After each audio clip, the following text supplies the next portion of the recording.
ನಮಸ್ಕಾರ ಸ್ನೇಹಿತರೆ.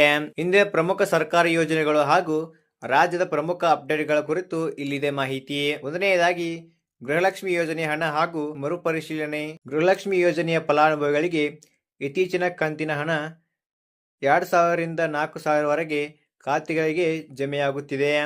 ಸರ್ಕಾರದಿಂದ ಒಟ್ಟು 2,443 ಕೋಟಿ ಅನುದಾನ ಬಿಡುಗಡೆಯಾಗಿದೆ. ಶೀಘ್ರದಲ್ಲೇ ಗೃಹಲಕ್ಷ್ಮಿ ಯೋಜನೆಯ ಮರುಪರಿಶೀಲನಾ ಪ್ರಕ್ರಿಯೆ ಪ್ರಾರಂಭವಾಗಲಿದೆ. ತೆರಿಗೆ ಪಾವತಿದಾರರು, ಜಿಎಸ್ಟಿ ಹೊಂದಿರುವವರು, ನಿಧನರಾದವರ ಹೆಸರುಗಳನ್ನು ಪಟ್ಟಿಯಿಂದ ತೆಗೆದುಹಾಕಲಾಗುತ್ತದೆ. Aadhaar card, ration card, voter ID ಹಾಗೂ ಮೊಬೈಲ್ ಸಂಖ್ಯೆ ಲಿಂಕ್ ಆಗಿರಬೇಕು.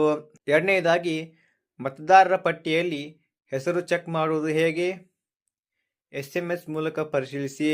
ನಿಮ್ಮ ಮೊಬೈಲ್ ಮೆಸೇಜ್ ಆ್ಯಪ್ ಅನ್ನು ತೆರೆಯಿರಿ. ಎರಡನೆಯದಾಗಿ ನಿಮ್ಮ ವೋಟರ್ ಕಾರ್ಡ್ ಸಂಖ್ಯೆಯನ್ನು ಟೈಪ್ ಮಾಡಿ 1950 ನಂಬರ್ಗೆ ಮೆಸೇಜ್ ಕಳುಹಿಸಿ. ಮತದಾರರ ಪಟ್ಟಿಯಲ್ಲಿ ಹೆಸರಿದ್ದರೆ ಮಾತ್ರ ಸರ್ಕಾರಿ ಯೋಜನೆಗಳ ಲಾಭ ಮತ್ತು ಪಿಂಚಣಿ ಸೌಲಭ್ಯ ಮುಂದುವರಿಯುತ್ತದೆ. ಮೂರನೆಯದಾಗಿ ರೇಷನ್ ಕಾರ್ಡ್ ಹಾಗೂ Indira kit update.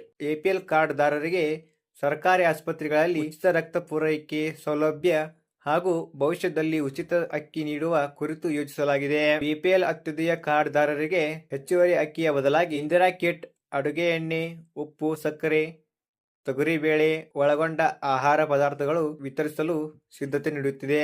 Ration card ತಿದ್ದುಪಡಿ, ಹೊಸ ಹೆಸರು ಸೇರ್ಪಡೆ, ವಿಳಾಸ ಬದಲಾವಣೆ, ಫೋಟೋ ಅಪ್ಡೇಟ್ ಹಾಗೂ eKYC ಪ್ರಕ್ರಿಯೆ ಚಾಲ್ತಿಯಲ್ಲಿದೆ. ನ್ಯಾಯಬೆಲೆ ಅಂಗಡಿಗಳು ಬೆಳಗ್ಗೆ 6 ರಿಂದ ರಾತ್ರಿ 10 ಗಂಟೆಯವರೆಗೆ ತೆರೆಯಲು ನಿರ್ದೇಶನ ನೀಡಲಾಗಿದೆ. ನಾಲ್ಕನೇದಾಗಿ ಕರ್ನಾಟಕ ಬಂದ್ ಕುರಿತು ಸ್ಪಷ್ಟನೆ. ಆಗಸ್ಟ್ 13 ರಂದು ಕಾವೇರಿ ನೀರಿನ ವಿಷಯವಾಗಿ ಕರೆಯಲಾಗಿದ್ದ ಕರ್ನಾಟಕ ಬಂದ್ ಕರೆ ಬಹುತೇಕ ರದ್ದಾಗುವ ಸಾಧ್ಯತೆ ಇದೆ.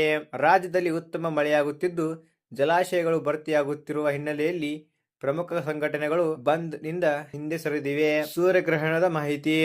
ಈ ಬಾರಿ ಸೂರ್ಯಗ್ರಹಣ ಭಾರತೀಯ ಕಾಲಮಾನದ ಪ್ರಕಾರ ರಾತ್ರಿಯ ಸಮಯದಲ್ಲಿ ಸಂಭವಿಸುವುದರಿಂದ ಭಾರತದಲ್ಲಿ ಗೋಚರಿಸುವುದಿಲ್ಲ. ಆದ್ದರಿಂದ ಭಾರತದಲ್ಲಿ ಯಾವುದೇ ಸೂತಕ ಕಾಲ ಆಚರಣೆ ನಿಯಮಗಳು ಅನ್ವಯಿಸುವುದಿಲ್ಲ. ಈ ಮಾಹಿತಿಯನ್ನು ನಿಮ್ಮ ಸ್ನೇಹಿತರು ಹಾಗೂ ಕುಟುಂಬದವರಿಗೆ ಹಂಚಿಕೊಳ್ಳಿ.